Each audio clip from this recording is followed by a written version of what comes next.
யாழ் send John Bosco வித்தியாலயத்தின் மணிவிழா நடைப்பயணம் இன்று செவ்வாய்க்கிழமை நடைபெற்றது.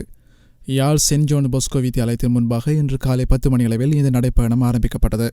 வித்தியாலய அதிபர் அருட்சகோதரி எம் ஜீவந்தி தலைமையில் நடைபெற்ற இந்த நடைப்பயணத்தினை யாழாயர் தோமஸ் சவுந்தரநாயகம் ஆண்டகை வழிபாட்டினை மேற்கொண்டு ஆரம்பித்து வைத்தார்.